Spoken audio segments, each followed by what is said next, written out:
26편 1절부터 12절까지의 말씀을 함께 우리 읽겠습니다. 시편 26편 1절에서 12절의 말씀입니다. 우리 함께 시편 26편 말씀 1절부터 12절까지의 말씀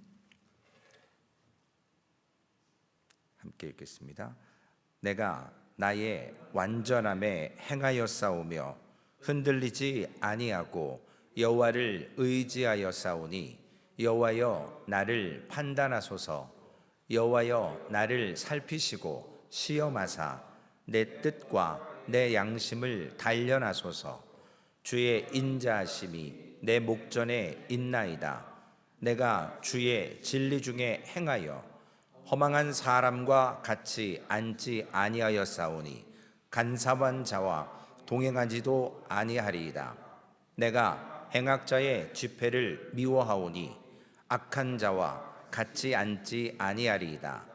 여호와여 내가 무죄함으로 손을 씻고 주의 제단에 두루 다니며 감사의 소리를 들려주고 주의 기이한 모든 일을 말하리이다. 여호와여 내가 주께서 계신 집과 주의 영광이 머무는 곳을 사랑하오니 내 영혼을 죄인과 함께 내 생명을 살인자와 함께 거두지 마소서. 그들의 손에 사악함이 있고 그들의 오른손에 뇌물이 가득하오나 나는 나의 완전함에 행하오리니 나를 속량하시고 내게 은혜를 베푸소서. 내 발이 평탄한 데에 섰사오니 무리 가운데서 여호와를 송축하리이다. 아멘. 시편 26편의 말씀의 제목을 평탄한 데 서는 자, 마지막 절의 말씀을 가지고 함께 나누기를 원합니다. 시편 26편은 예배자가 기도하는 내용입니다. 이스라엘 백성들이 예루살렘 성전으로 올라가면서 드리는 찬송의 시라고 보실 수 있습니다. 오늘 과연 예배할 자가 하나님 앞에 예배할 수 있는 자격을 가진 자가 누구인지, 누가 예배드릴 자격을 갖고 있는 예배자인지 오늘 시편 다윗의 시를 통해서 볼 수 있습니다. 어제 우리 민수기 18장의 말씀을 통해서 이스라엘 백성들의 반역과 인신공격과 그리고 그들의 패역함이 어디에서부터 있느냐? 바로 하나님을 경외하지 않기 때문에 그렇다라는 말씀을 나눴습니다. 오늘 예루살렘 성전으로 올라가는 하나님을 경외하는 그 순례자들, 하나님을 성전에서 뵐 생각을 하고, 우리가 좀 전에 찬양 불렀던 것처럼 내가 매일 십자가 앞에 주님과 함께 가면서 하나님을 뵐 생각을 하며 예배자로 나아가는 거거든요. 주일에 예배할 때도 마땅히 우리는 주저없이 예배당, 옛날로 말씀을 드리면 오늘날은 예배실로 들어오십니다. 이 예배할 때 당연히 하나님이 우리 받아주시겠지, 이런 마음으로 주저없이 오는데 오늘 다윗은 질문을 던지는 겁니다. 누가 예배자입니까? 누가 평탄한데 서는 자입니까? 우리가 하나님께 나아가는 것은 하나님께서 예수 그리스도 안에 있는 자들에게 하나님의 은혜와 하나님의 긍휼을 주심을 알고 나아가는 거거든요. 그거 없이는, 예수 그리스도 없이는, 그분의 십자가의 죽으심 없이는 우리가 하나님 앞에 나아갈 수 있는 존재는 아무도 없습니다. 그런데 이것이 너무나도 믿으면 구원받는다 라는 너무나 짧고 쉬운 문장 속에서 하나님의 은혜가 너무나도 값싼 은혜, 그냥 발길로 툭툭 차버려도 되는 그러한 은혜가 되지 말아야 될 것을 시편 기자는 오늘 말씀을 하고 있습니다. 오늘 1절과 2절에 보면 나를 판단하소서라는 말이 나옵니다. 다윗은 자신의 의로움을 이야기하는 것이 아니고 자신이 하나님 앞에 오해받고 혐의가 있고 이런 모습들을 입증해 달라고 하나님께, 하나님 저를 판단해 주십시오 라고 구하는 겁니다. 나 잘났다가 아니고 나의 무죄함을 좀 하나님 나를 변호해 주시고 밝혀 주옵소서. 그래서 다윗은 너는 피 흘린 자인데 내가 무슨 하나님을 예배하는 자냐 라는 질타를 받을 때, 성전을 지을 수 없었을 때에도 다윗은 하나님 나를 판단해 주옵소서, 나의 무죄함을 밝혀 주옵소서. 그래서 다윗이 이렇게 기도하는 것은 하나님께서 부족한 나를 아신다라는 것을 믿기 때문에 사람들의 오해나 사람들의 판단에 귀 기울이지 않고 하나님 나의 완전함에 행하였나이다 라는 고백을 하고 있습니다. 자신이 죄 없는 존재라는 말이 아니지요.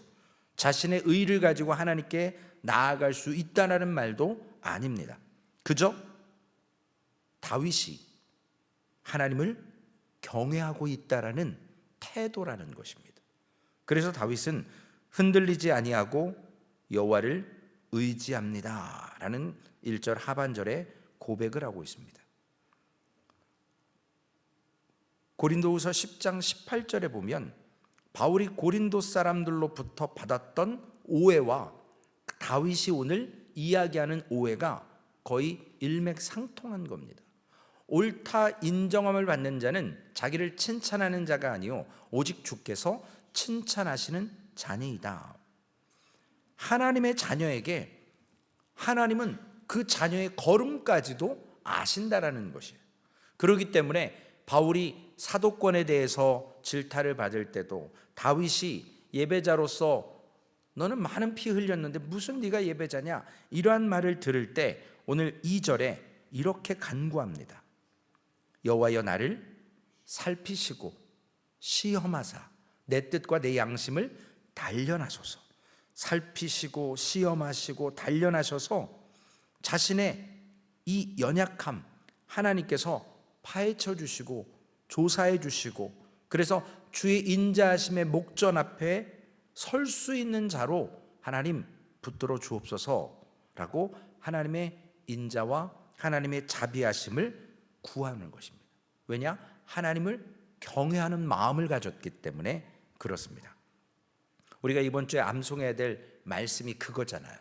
다윗이 하나님과 영원한 언약을 맺음으로써 자신의 소원, 자신의 구원 이러한 것들이 자신의 집안에 당연히 이루어져야 되는 것. 여러분, 히스기야가 기도에서 생명을 15년 연장받는 것이 히스기야의 기도 때문이 아니라는 거죠. 그 후손이 없었기 때문에 그래요. 히스기야가 그 당시에 아들이 있었으면 그냥 죽는 거예요. 그런데 아직 후사가 없어요. 우리가 성경을 보면 와, 히스기야처럼 기도해서 우리가 생명 연장을 받아야지, 이거는 그냥 성경을 모르고 하는 얘기예요. 히스기야가 기도해서 살아났다라는 부분이 중심이 아니고 히스기야의 후손이 없어서 다윗에게 하나님이 영원한 언약을 맺으신 것이 아직 이루어질 수 없으니까 살려두는 것뿐이에요. 아들을 낳을 때까지. 근데 그 아들을 낳았는데 그 아들이 어떤 아들이에요? 정말 우상 숭배하고 정말 안 태어났으면 하는 그런, 조성스러운 표현이지만 애가 하나 태어났어요.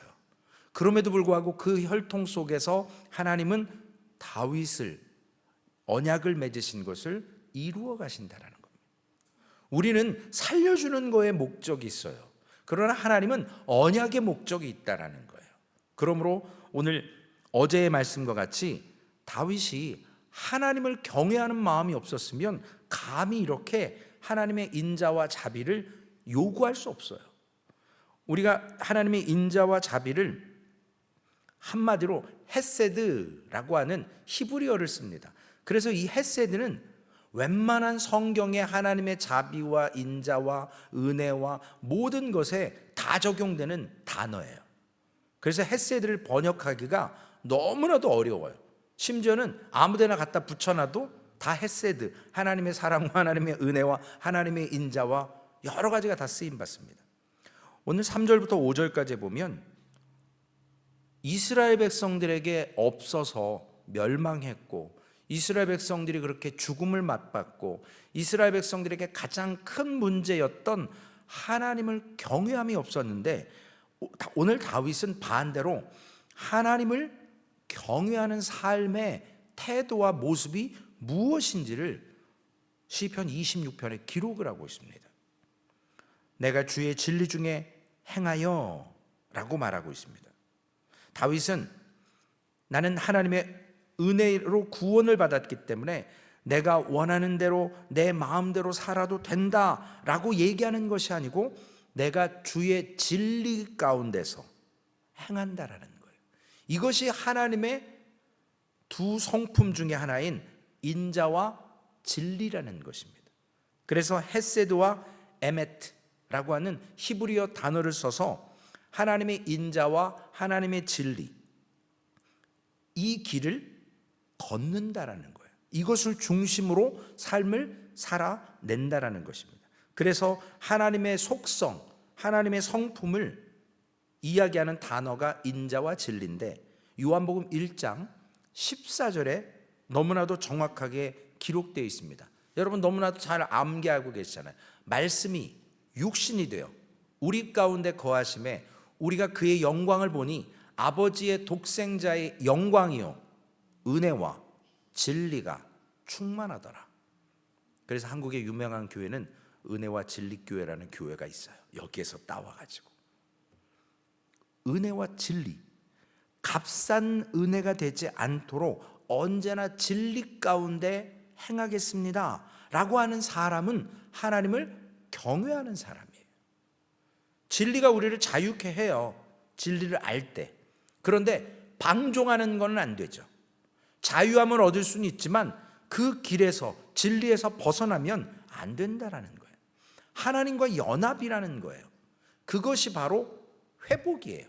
어제 말씀드렸던 그물을 깁는 것, 합해지는 것. 그래서 교회는 한 분 하나님을 경외하고 그 하나님의 뜻, 하나님의 목적, 하나님의 성품을 닮아가는 공동체의 한 공동체가 되는 겁니다. 두 주인을 섬길 수 없다고 하는 것처럼 교회 안에 바울파, 아볼로파, 게바파, 그리스도파, 고린도 교회처럼 네 종류의 파벌이 있어서는 안 된다라는 거예요. 왜냐? 예수님이 머리고 교회 머리이시고 우리가 몸의 지체로서 연결되어 있기 때문에 나눌 수 없다라는 것입니다. 요한 3서 3절 4절에도 형제들아 와서 내게 있는 진리를 증언하되 내가 진리 안에서 행한다 하니 내가 심히 기뻐하노라. 내가 내 자녀들이 진리 안에서 행한다 함을 듣는 것보다 더 기쁜 일이 없도다. 하나님의 교회가 진리를 따를 때 하나님이 가장 기뻐하세요. 또한 우리에게도 자유함이 있습니다. 그래서 이 진리를 에메트라고 하는 히브리어를 써서 진리를 함께 가지고 살아내는 삶. 그래서 다윗이 하나님의 은혜를 구하면서 하나님의 진리 가운데 삶을 살겠습니다. 이런 사람이 바로 여호와를 경외하는 사람이라는 거예요. 그 사람이 지금 진리 가운데 서 있지 않으면 그 사람은 하나님 앞에 예배자가 될 수도 없고 경외하는 사람이 될 수 없습니다. 어제 말씀드린 것처럼 미국 교회에 커피 마시면서 스타벅스 커피 마시고 크리스피 크리미 먹으면서 딱 앉아가지고 쇼 보는 것처럼, 여러분 저도 예전에 한번 예술의 전당인가 사모가 그런 회사에 다녀서 그 VIP 티켓을 공짜로 하나 줘서 드레스업하고 한번 맨 앞에 가서 그 뮤지컬을 본 적이 있는데, 그런데 뭐 먹을 수 없어요. 뭐 가지고 들어갈 수도 없어요. 정말 화려하고 멋진 곳에 그렇게 할 수가 없는데, 심지어 하나님을 경외하는 자리에 먹으면서 무슨 구경하듯이 그게 무슨 예배가 될 수 있냐는 거죠.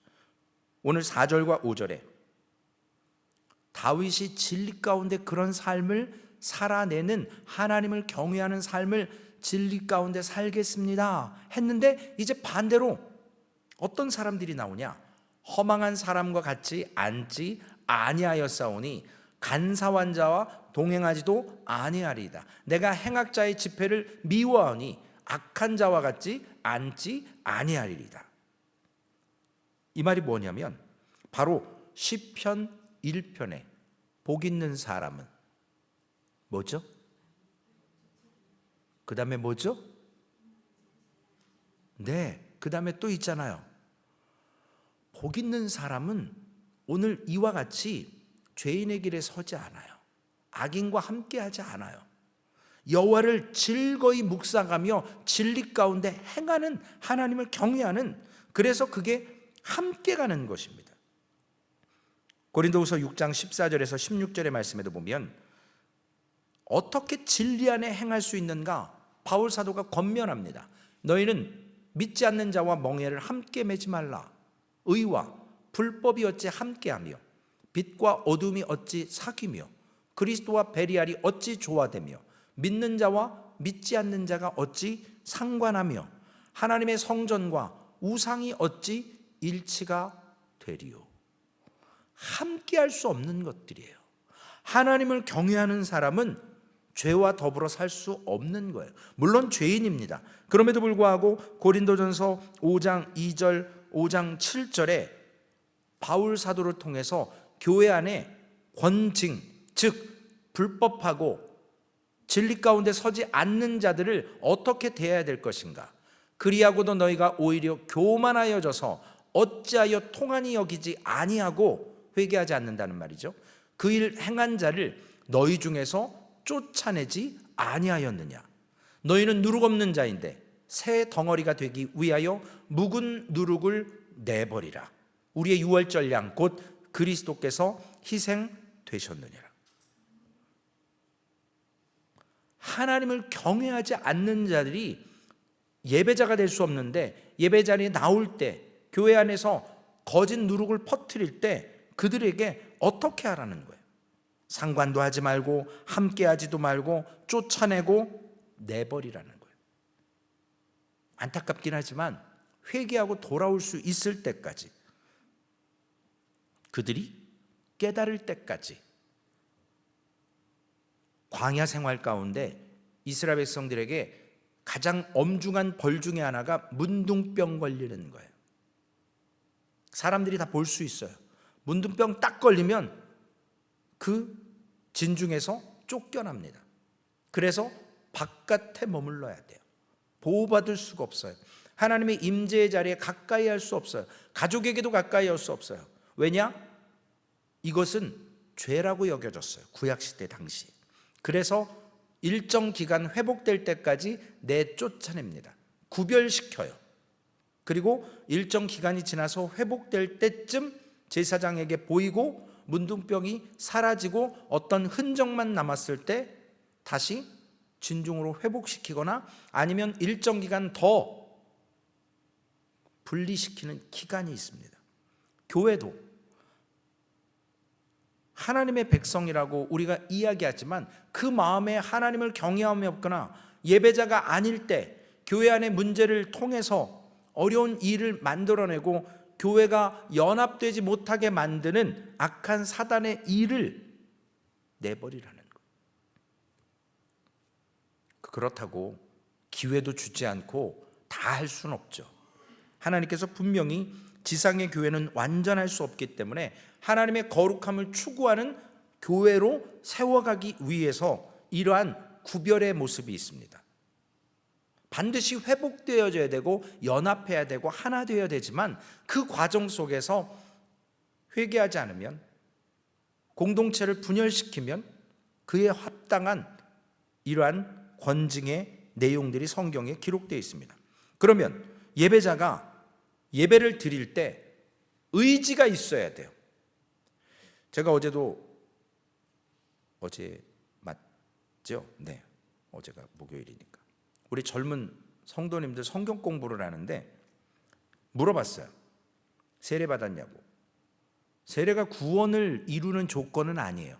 그러나 우리가 왜 세례를 받아야 되느냐? 우리가 자신이 하나님 앞에 결단하는 거예요.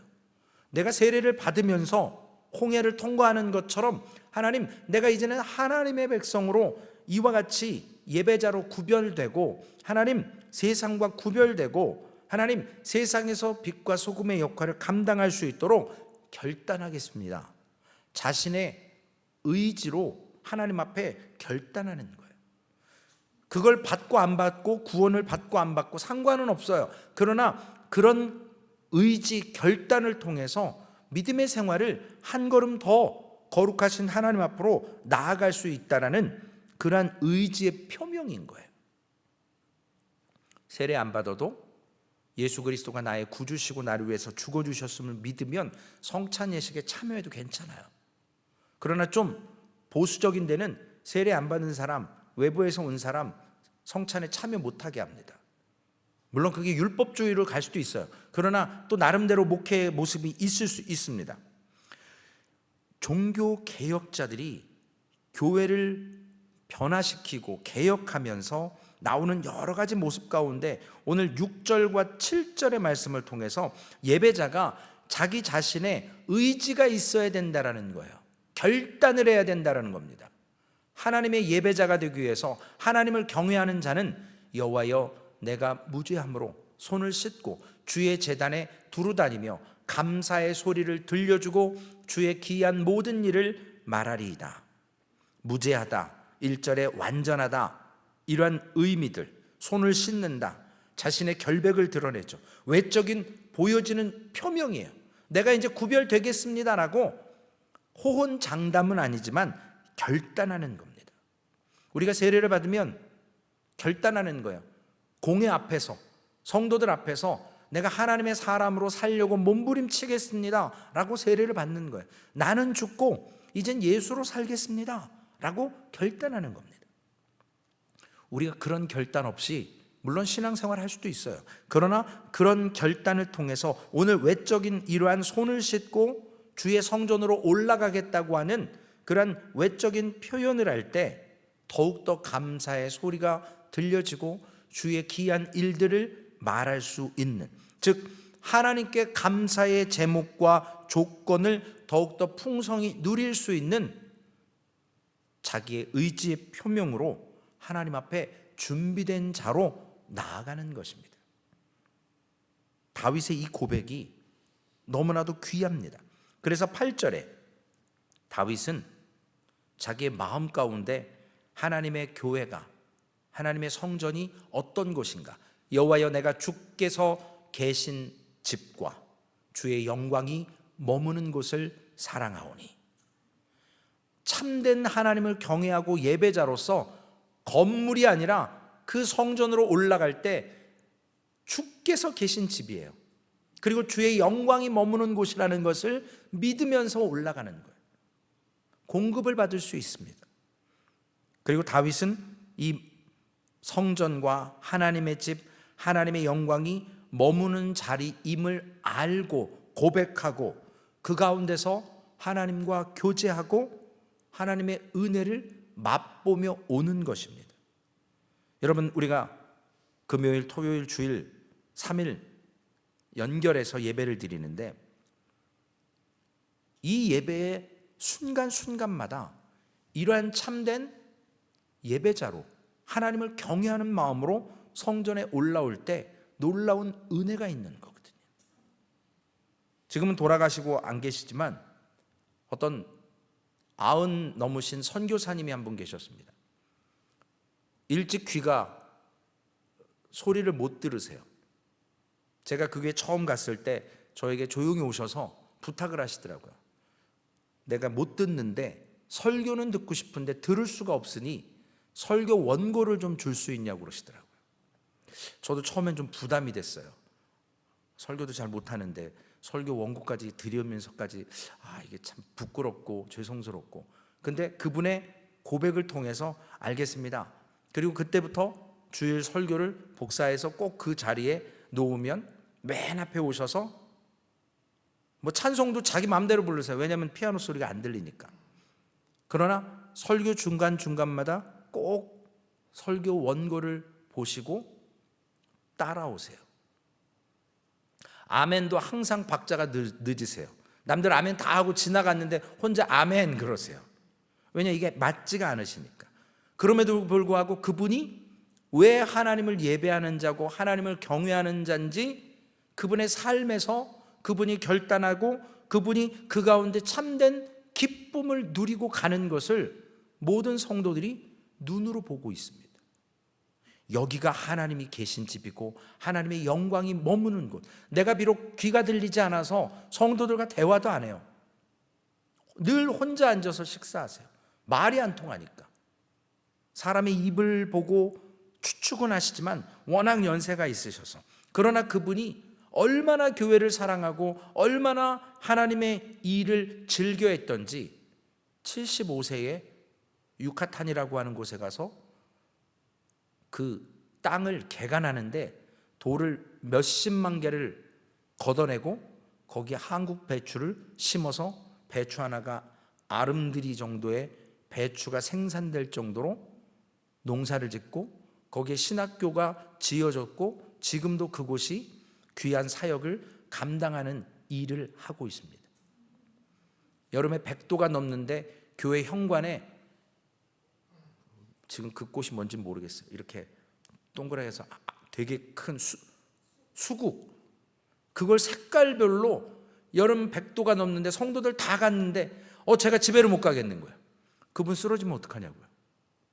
저더러 빨리 집에 가래요. 자기 누가 데리러 오신다고. 몇 시간에 걸쳐서 그 한여름날 그 수국을 심어 놓으셨고, 그리고 얼마 후에 장례를 제가 집례하고 하나님의 부름을 받으셨습니다. 여름만 되면 그 수국이 교회 앞에 향기와 아름답게 핀 것을 성도들이 보며 저렇게 교회를 헌신했던 분, 말씀을 사모했던 분, 그분 댁에 신방을 갔는데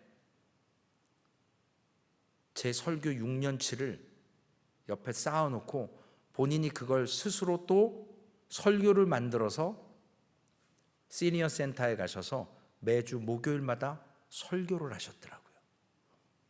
제가 그거를 좀 달라고 싶은데 그거 아들이 안 주시더라고요. 너무나도 귀한 거니까 그냥 보기만 했어요. 우리가 귀가 들리지 않고 누구랑 교제할 수 없고, 그러나 하나님과 나와 하나님을 경외하는 마음으로 예배자로 설 때, 오늘 본문의 9절과 10절의 말씀처럼 내 영혼을 죄인과 함께, 내 생명을 살인자와 함께 거두지 마소서.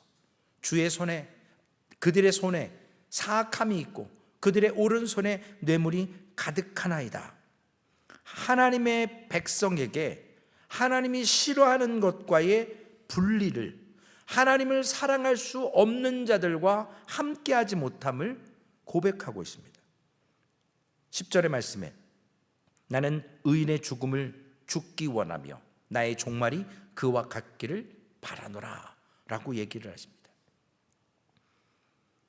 우리가 하나님 앞에 예배자인지 점검해 봐야 되고요. 우리 주변에 어떤 허망함과 간사함과 행악자가 있을 때, 나를 예배하지 못하게 할 때, 그럼에도 불구하고 참으로 내가 하나님을 경외하는 마음으로 예배로 나아갈 수 있는가라는 믿음의 고백을 해야 됩니다. 11절 말씀에도 보면 나는 나의 완전함에 행하오리니 나를 속량하시고 내게 은혜를 베푸소서. 그러면서 12절에 내 발이 평탄한데 섰사오니, 내 발이 평탄하게 설 수 있다라는 그 확신을 가지고 주님 앞에 예배했습니다. 결국 오늘날 우리가 참된 예배자가 될 수 있고 하나님을 경외하는 자는 결국 인자와 진리 가운데 서는 자입니다. 하나님의 은혜는 우리로 진리 안에서 능력을 행하게 하십니다. 하나님의 은혜는 우리 안에서 헛되지 않은 증거임을 나타내 주십니다. 인자와 진리는 언제나 하나님을 경외하는 자에게 함께 해 주십니다. 그러므로 그리스도가 우리에게 오셔서 우리의 모든 것이 되었습니다. 그분이 우리의 구세주가 되셨어요. 그것으로 우리는 그리스도 안에 있는 자고, 그리스도와 함께 동행하는 자고, 그리스도의 몸된 교회로서 그 교회를 사랑하는 자로서 오늘 그 은혜를 입고 여호와를 경외하며 예배할 때 하나님은 그 예배자 한 사람을 통해서 송축해 주십니다. 오직 예수 그리스도 안에 있는 예배자가 하나님을 예배할 때 영광을, 은혜를 공급받습니다. 여러분, 예배 가운데 은혜를 경험하지 못한다 그러면 물론 목사가 설교 못해요. 그러나 하나님의 생명의 말씀 가운데 내가 여호와를 경외하는 마음의 중심으로 예배에 나올 때 하나님은 그 마음에 하나님의 헷세드를, 하나님의 에메트를, 은혜와 진리를 반드시 허락해 주셔서 그 영광으로 말미암는 삶이 헛되지 않도록, 값없는 은혜가 아니라 우리가 결코 세상의 무엇과 바꿀 수 없는 그것임을 하나님은 그래서 평탄한데 설 수 있도록 만들어 주시는. 왜 여기 평탄한 줄 아십니까? 이스라엘은요, 평지가 별로 없어요. 오르막 내리막이고요. 그렇기 때문에 삶의 평탄함, 하나님이 동행하실 때 그 어디나 하늘나라인 거예요. 아골골짝 빈들에 가도 여호와와 함께하면, 주님이 나와 동행하시면 그곳이 천국이잖아요. 그곳에서 소망이 있기 때문에 오늘 그 예배의 감격, 하나님이 주시는 헷세드와 에메트, 은혜와 진리, 그것이 영광과 진리가 소망교회에 가득 차고 우리가 하나님을 경외하고 예배자로서 그것을 늘 맛보고 누리는 우리 모든 성도님들 되어서 오늘도 그 은혜 안에서 결단하고 삶을 살아서 다윗과 같이 이러한 믿음의 예배자의 고백의 삶을 사시기를 주님의 이름으로 부탁을 드리겠습니다. 살아계신 아버지 하나님, 감사합니다. 하나님, 진리로 오셔서 말씀이 육신이 되어서 우리 가운데 거하셔서 아버지 하나님, 은혜와 진리가 충만하게 해주셨음에도 불구하고 하나님의 기적을 보면서도 만나와 메추라기를 먹으면서도 반석을 갈라 생물을 마시게 하시면도 아버지 하나님, 그 은혜를 바라보면서도 하나님을 경외하지 않았던 이스라엘 백성들의 모습, 또한 우리들의 모습 하나님 불쌍히 여겨주시고 오늘 예배를 통해서 우리의 삶에서 하나님께 은혜와 진리로 공급받고 하나님, 우리가 선 곳이 평탄한 곳임을 하나님과 동행하면서 경험하는 그 은혜와 회복을 통해서 하나님, 진정으로 여호와를 경외하며 예배하는 자 되게 하여 주옵소서. 하나님, 그 예배의 삶을 걸어보게 하여 주옵소서. 그 예배를 통해서 하나님이 무엇을 공급하시는지 맛보게 하여 주옵소서. 그래서 세상 그 무엇보다도 하나님과 교제하는 것에 생명을 다할 수 있도록 그러한 소망교회 되어서 하나님, 이 땅에 있는 세상의 클럽과 모임 동호회가 아니라 하나님만 예배하는 곳, 하나님 구별된 경외함이 있는 곳, 그래서 온전히 하나님이 예배받으시는 곳, 그리고 또한 우리에게 주시는 은혜와 진리를 통해 공급받아서 우리가 세상에서 소금으로 빛으로 주의 사명과 받은 은혜의 복음을 나누어서 주님 원하시는 하나님의 백성들이 회개하고 돌아오는 역사가 있게 하시고 마라나타 주 예수여 어서 오시옵소서 하고 주님의 재림의 때를 바라는, 그것을 준비하는 정결한 신부의 교회, 신랑 예수를 준비하는 교회, 그러한 소망교회 되게 하여 주시옵소서.